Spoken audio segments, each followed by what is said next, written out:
Well, hey folks, welcome back. Tim here, GammaVidi. Been a little while. Gonna get back on the video train here. First new product of 2023. Excited to show you.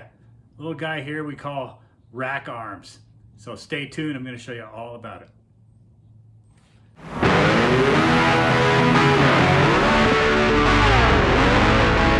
Passenger handles.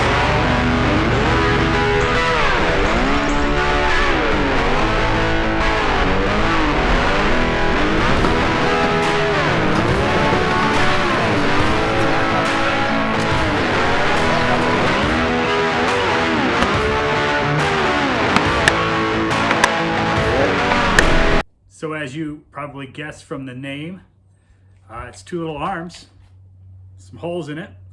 It's come out vertically, and there's a little plate that would attach presumably to a rack or crossbars.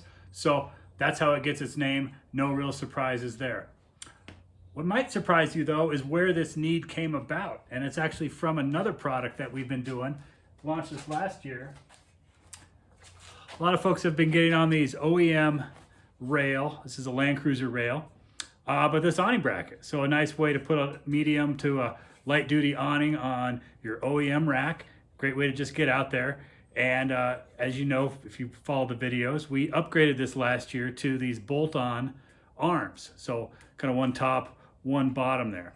Well, the idea now is there's an upgrade path. So when this customer decides to graduate from the OEM rack and then upgrade to say an extrusion crossbar system or a full rack, you can now take these plates with you and then repurpose those using the rack arms.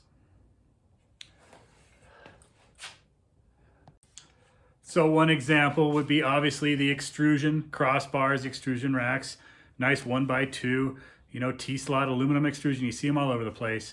And yeah, so I put the holes in here, straight bolt up. Now you can put an awning on your extrusion rack or extrusion crossbars.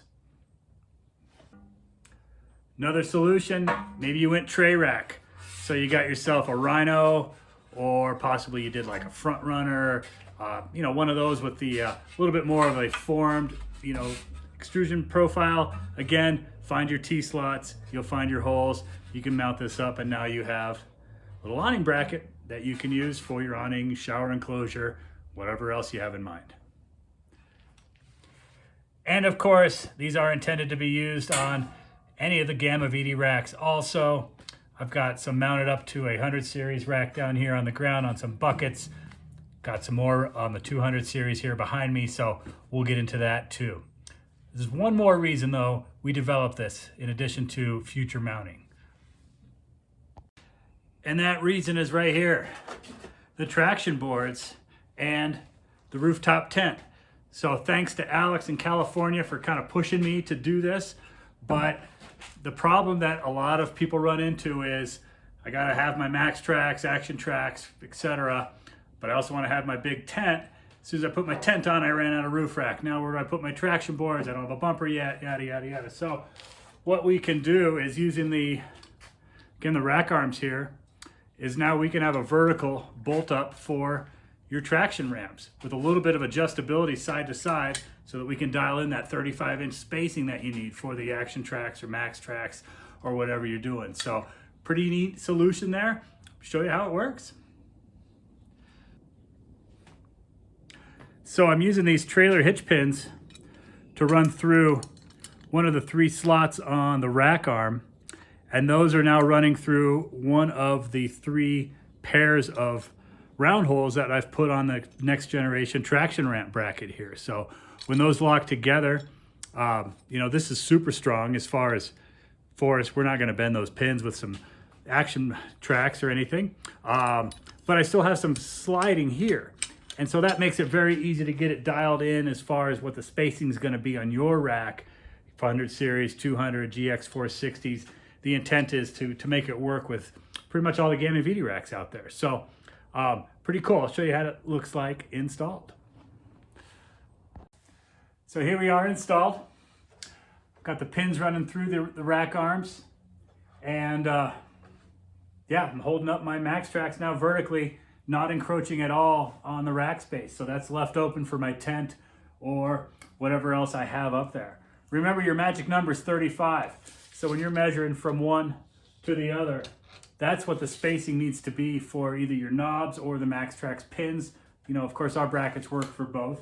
So you're going to find a couple slots on your rack that allow you to get that 35-inch number, remembering that you actually do have a little bit of travel side to side. Now, we lost a little bit once we bolted this up, but you got a little bit of play in there, and that's intentional. So 35 inches, shouldn't have any problem. I'll show you what it looks like.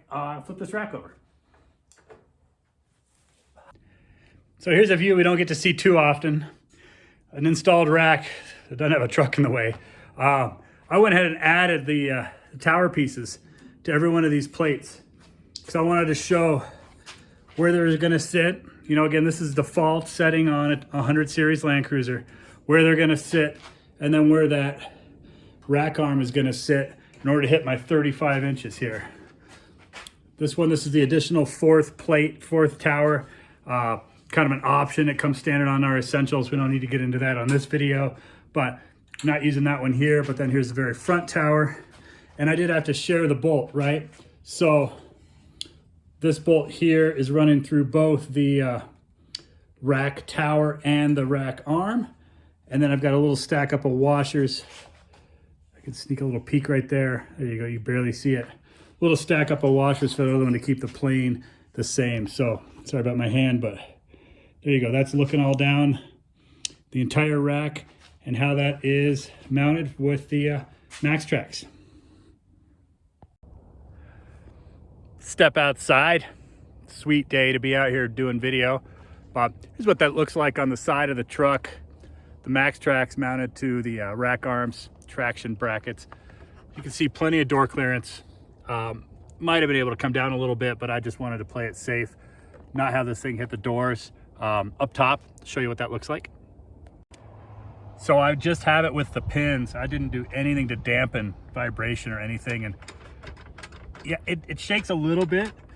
I think that most of it is that little clip just hitting the rack arm there, so that would be easy to dampen, again, with, you know, electrical tape or a little Velcro strap or something.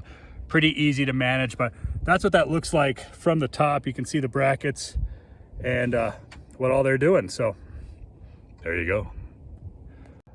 And then, of course, in the back corner, I've got just a lone bracket, but it gives you an idea how that can mount up to a Gamma VD rack. I've got it underneath my grid panels there. So we'll be going to use this guy for an awning later, but, you know, for today, we're just talking about the traction boards. So when you see that, I think a lot of people's first reaction is, yeah, it looks cool, but it also kind of looks a little loose. Is it rattly? Is it like that? Well, not really. You saw the example on the roof. But let me show you a few tricks you can employ if you want to really dial this thing in. One is take some of your 1-inch ID rubber tubing. This is radiator overflow hose from a 60. I love this stuff. I use it everywhere. Works great. Cut a couple little segments, and then you put those before and after the bracket on that pin. Once you figure out exactly where your location is going to be, then that tubing will lock that in, right? So now it just can't slide side to side. And it also, it dampened it a lot from the other thing. So, and then finally these little hasps, if those are jiggling on you, then take a little Velcro strip or even a piece of electrical tape, and you can cinch those to the arm there. And now these guys won't rattle a little bit. But if I'm being honest, I've been driving around with these things with nothing extra, and I can't really hear them. So it's been working out pretty well, but there's another trick you can do. Here's one more, since we're on a roll, is these slots were made to also fit a carriage bolt. So get a 3.5 inch, a 1/4 inch carriage bolt, and then you can use some extra nuts to dial in that location on there, tighten those guys up. This example is only 3 inch, and as you can see, I'm not really engaging the nylon here. So need to be 3.5, but there's another way you can dial this in a little bit more mechanically to prevent that side to side thing going, and then maybe do the rubber on the other pin so that you can get rid of some of the jiggle. But again, I'd try it first with nothing, and then you can always address it later if you think it really is an issue. So again, a couple unique solutions here. with the rack arms. One is, how do I repurpose this plate, the awning plate, when I go from an OEM rail setup to another crossbar system or another full size roof rack? Or maybe we skip all that and this just becomes your awning bracket. Very easy to use, easy to adjust heights, a lot of slots for a lot of small to mid-size awnings, showers, things of that nature. And then of course, how do I solve the old rooftop tent plus max tracks on the roof rack problem? Sorry, a little tongue twister there, but you get the point. Another way to, I could put these things, I could put it on top of the rack like this, or we can put it on the bottom of the rack, flip it the other way, give you a few other mounting solutions there. So anyway, rack arms, hopefully that was useful to you. Fun to watch. Thanks for watching, and tell me what else you want to see. Thanks again, Alex, for this one.